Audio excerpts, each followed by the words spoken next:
The movie begins with a tense exchange over military radios, as soldiers frantically report an unexpected attack by these enigmatic creatures across the globe. This is Netherlands, Colorado. Most of our town is destroyed, but everything above 8,000 feet is completely untouched. Despite their efforts, the military is swiftly overwhelmed. 3 years later, the remnants of humanity have taken refuge high in the mountains, as the monsters are unable to ascend above 8,000 feet above sea level. In the Colorado Rockies, a small town shelters a group of survivors. One of them, a boy named Hunter, ventures below the safe altitude line to use binoculars and get a glimpse of a neighboring settlement perched on a distant mountain. On his way back, he notices a glowing red light trailing him. A monster has picked up his scent. Hunter sprints up the slope toward a clearly marked safe altitude.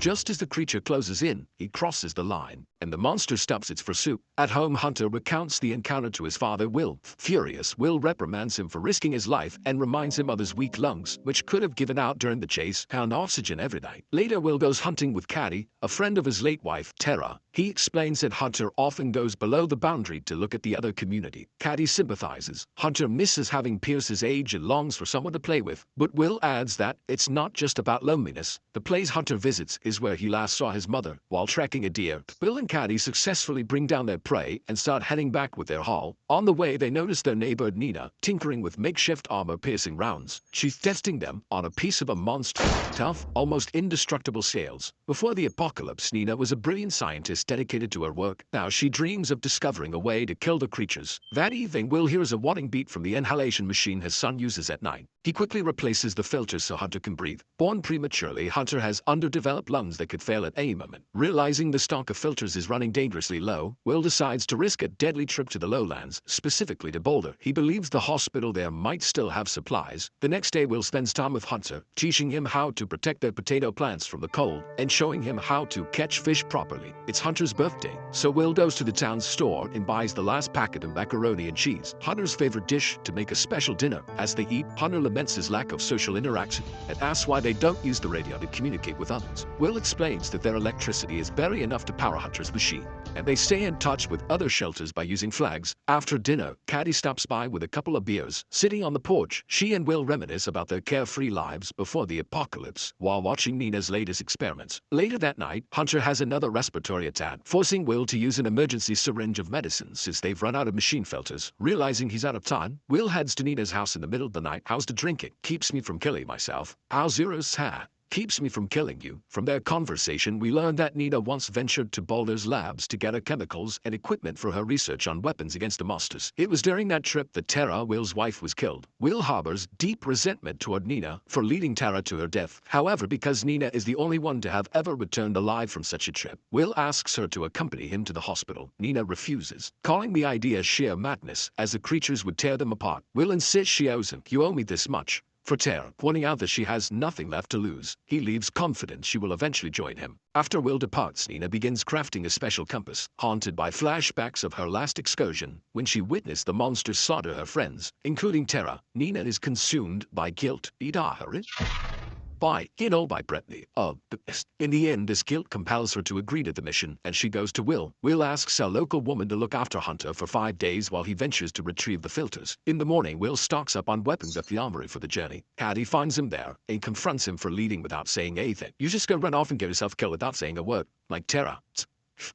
I'm sorry, that was uncalled for. Yeah, well, it's clear she has feelings for him. Determined, Caddy grabs a gun and insists on joining the expedition. Beatty, what are you doing? Going with you? No, you're not. Not asking for mission, Will. You can't go out there alone. You'd have partner to watch your back. Right, Nina's on. Oh, I'm definitely going now. We're gonna have to fight them eventually, Will. I might as well be today. Outside, Nina is already waiting. She warns Caddy that the monsters up close are nothing like the ones she's used to seeing from the mountaintop. They tear through people effortlessly, and bullets don't affect them. The only way to slow them down for a few seconds is to shoot them directly in the face. Before they leave, Will says goodbye to Hunter, promising to return in 5 days. Hunter bitterly reminds him that those were the exact words his mother said before her fatal trip with Nina. The group sets off along a planned route designed to minimize their time below the safe altitude. To save time, they intend to use a ski lift to quickly pass the lowlands.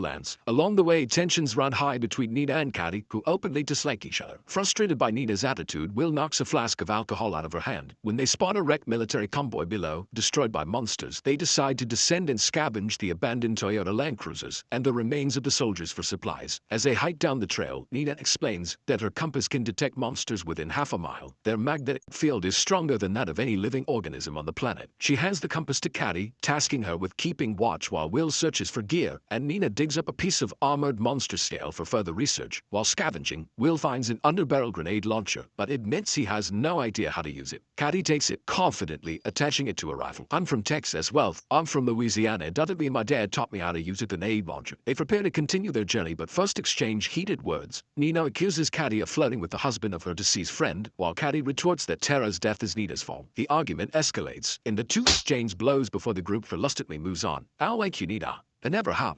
I don't blame it, Eddie." Along the way, they encounter a large herd of wild horses, a sign that nature is thriving in the absence of humans in the lowlands. Eventually, they reach an old ski resort with a lift that will take them to the next mountain. Nina notices a monster on the compass. It's close, its warning light glowing in the forest behind them. Caddy wants to run to higher ground, but Nina argues there's no time. Will sighs with Nina and sprints to the lift control room to power it up. As the monster closes it, Caddy fires the grenade launcher.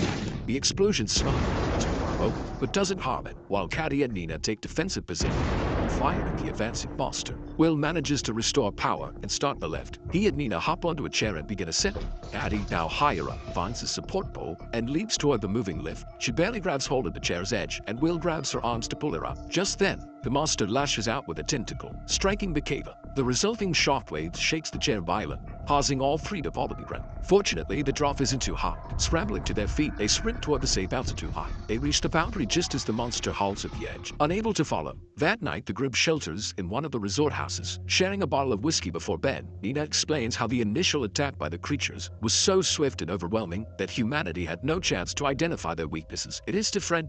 Seeing them up close, civilization collapsed in mere days. She reveals that the monsters only attack humans, ignoring animals entirely, which challenges the idea that they are predators, hunting for food. They don't consume their kills, they just exterminate humans. Adding to the mystery, no one has ever seen them sleep. Nina also finds it bizarre that the monsters are strictly limited by altitude, unable to climb above a certain height before sleeping. Will reflects on a conversation he had with Tara before her fatal trip to border with Nina. He had tried to dissuade her, accusing Nina of being driven by a selfish desire to immortalize her name as the first to kill a monster. He argued that Nina, having no family of her own, couldn't understand the value of life and was willing to lead anyone to their death to achieve her goal. Tara didn't listen. She doesn't hail a family. It's just a matter of time before he runs out of filters. A year from now at least, and the Reapers will still be down there. The next day the trio reaches the entrance to a mine that tunnels through the mountain and exits on the other side. Nina is shocked and furious that Will didn't warn them about this road. She reminds him that while the entrance and exit are above the safe zone, the middle of the tunnel dips below it, with multiple offshoots descending even deeper. "How do you know these tunnels are perfectly straight? That they don't bow somewhere in the middle? That would take us below the line, or did you not think about that?" "We're going below the line, aren't we?" Given that the monsters emerged from underground and navigated effortlessly, this route puts them at a significant disadvantage. They come from underground, Will, they're built for it. Or not, they can see in the dark. They detect the smallest amount of CO2 which we exhale. To make matters worse, their compass won't work properly within the mountain. Despite the risks, they strap on helmets with flashlights and venture deeper into the mine. Upon reaching the far end, they discover the exit is locked. With no other option, they descend a ladder into a lower tunnel to find an alternate way out. "So what do we do when we get to the bottom? We just start sprinting."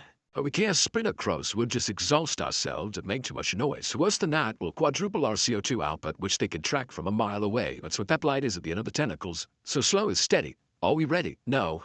Just need a minute to ponder my own death." "You're funnier than I realized." "Thanks. You're smarter than I realized." In one of the corridors below, they cover their flashlight beams with their hands and spot a faint red glow. They take off running. Caddy fires a grenade at the entrance, hoping to block it with debris. The blast barely slows the creature. The group squeezes into a narrow crawl space, turning off their flashlights and holding their breath to avoid releasing carbon dioxide. The monster searches for them. Its tentacle sensor is probing the air. As the creature gets closer, Will ignites a flare, distracting it long enough for the group to crawl further down the tunnel. Caddy leads the way, but suddenly comes face to face with another monster, waiting in the darkness. The creature impales her with its tentacle, lands her away to the shadows. Will and Nina, devastated but unable to help, find another ladder and climb out of the mine to safety. They mourn Caddy briefly before pressing on toward a ranger's house where they plan to spend the night. At the house, Will discovers a package of macaroni and cheese, Hunter's favorite meal. He reflects on how many times he's made it for his son. As they sit by the fire, Nina shares her hypothesis. The monster's scales generate an electromagnetic field. If she can design a bullet that disrupts the field, it could cause the creatures to explode. A projectile, a bullet, bonded with Pericles, it hits him. Theoretically, it creates a momentary million-volt differential, and boom, uncontrollable internal combustion. However, she needs chemicals from a lab to test her theory. Will dismisses the idea as ridiculous and expresses regret that his wife died trying to help Nina with her crazy theory. That's what you've been working on all this time. Literally a magic bullet. It's not magic, it's science, it's a guess, it's a hypothesis. In the morning, Will and Nina take the ranger's truck and drive down to the safe boundary where the city and hospital they need to reach are located. Accelerating down the road, they race toward the hospital. Upon arriving, they cautiously made their way inside, searching for the medical supply storage. Moving quietly up to the upper floors, they find the storage room, but the shelves are empty. Hearing a suspicious noise from the ground floor, they press onward. Eventually, Will discovers another storage area, stocked with the filters he needs. He fills his backpack while Nina nervously notes the presence of a nearby monster on her compass. As they make their way toward the exit, the creature smashes through walls, trying to reach them. The pair scrambles to the next floor, but a tentacle bursts through the wall and wraps around Will, holding it. Nina swings a fire axe at the tentacle, forcing it to release Will. Activating the fire suppression system for cover, they flee down the hallway. Spotting the storage room filled with oxygen tanks, Will devises a plan. He orders Nina to run while he sets up an ambush. Waiting until the monster charges, he fires a precise shot at one of the tanks, triggering an explosion. The blast blows the creature out of the building, leaving it motionless outside. Nina, who didn't actually leave, defended to to run, and added a lesson. Insists they take a detour to a nearby lab instead of heading straight back to the mountains. How much time did you just by yourself? 6 months, a year, then you're right back here again. We can't live like this forever. Sooner or later we have to fight them. Because proof that they can be killed, everyone else stuck them as mountaintops will know it. The whole world will come and fight with us. Will reluctantly agrees. As they drive off, they fail to notice the monster stir it, coming back to life. At the lab where Nina once worked, she seems more confident while she experiments with chemicals, coating bullets in various materials, and testing them on pieces of monster armor. Will explores the facility. He stumbles upon Nina's old office and finds a photo of her family. Shocked, he confronts her. He never knew she had children. Nina admits she lost them during the monster attack because she had gone to work that day. Even though it was her day off, she confesses she's haunted by the guilt of not dying with them. Treva same thought about Tara. I never should have encouraged her to come with me. I was overconfident. I thought I'd figured out a way to hold him off, and I was wrong. It's any consolation I hate myself more than you could possibly hate me. All I blame you because it's easier than blaming myself. I knew she was gonna go, even after I tried to stop her, and I let it happen.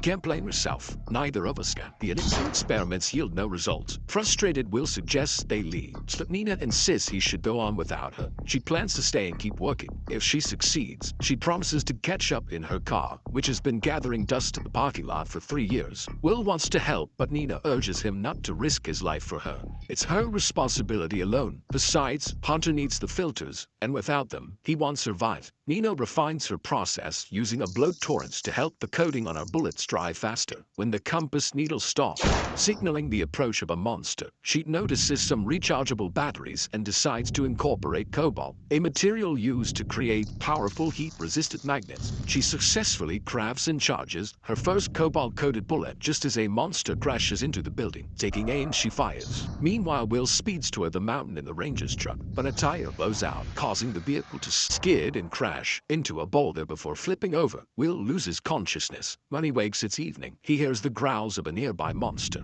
Grabbing his backpack, he takes off on foot, running toward the safety of higher ground.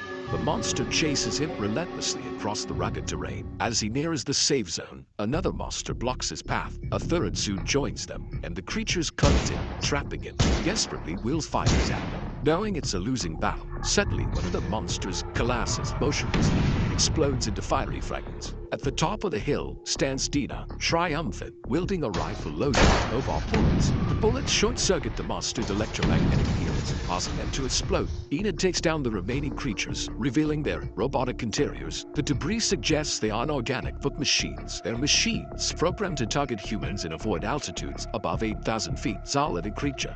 That's programming. This super advanced design hints at extraterrestrial origin. Will and Nina return to the village where Hunter greets his father with a tearful hug.